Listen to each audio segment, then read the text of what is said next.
Hey Alex, all done. Your brake lines were twisted up pretty bad, so I untwisted them. Also, there was a little fuzz on the right where your main brake line goes through the pulley, so I melted that down so it won't keep fraying as bad like before. And I'm doing a porosity test. It's not necessary, but because this lighter is on the relatively new side. But I'm just seeing where we're at, ballpark. I mean, anything over 200 seconds is excellent, and we're 350 going up, and we still have a long way to go before it's done doing its process here. So it's when this thing hits this plate, that means that's when the time's out. So you're gonna probably reach 700 seconds here easily. So porosity is excellent. This is the most stressed cell, the center, top center. What else can I tell you on this thing? Anyhow, there are a lot of adjustments. Every malleing loop was adjusted, plus we did 12 in the upper cascade, extra loops. So to give you an idea what that was about, let me shut this radio off. What we're doing here in the upper loops is, so we got a sheath aramid, the blue, and then the Dyneema. And then what I'm doing here is I'm adding an extra loop on the unsheathed aramid.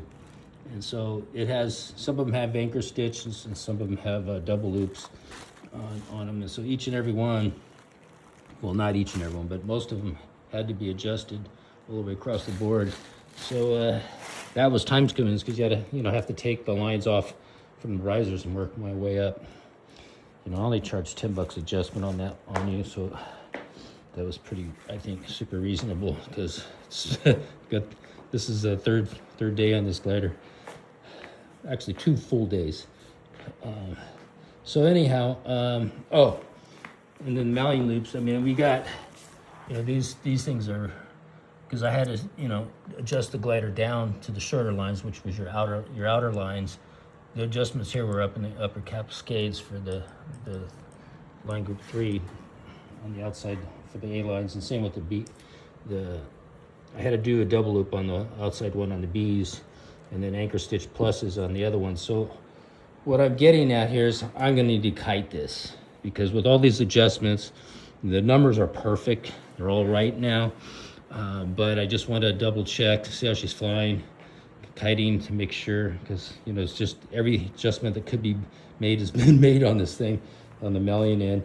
And then the brakes, they were about, what do we do here? So here's the old mark versus the new marks. They were extended that much. They were too short. I oiled all the pulleys, every single one of them, with silicone loop so it doesn't attract dirt and dust. What else? I think that's about it. So anyhow, I'm gonna kite this puppy and let you know what creates from that. Plus I want you to do this. I'm gonna do like a mini SIV, ground handling SIV on it to see how, kiting wise, to see how she comes out of collapses, frontal, asymmetrical and whatnot, and see how she performs. Looking good, number wise, excellent.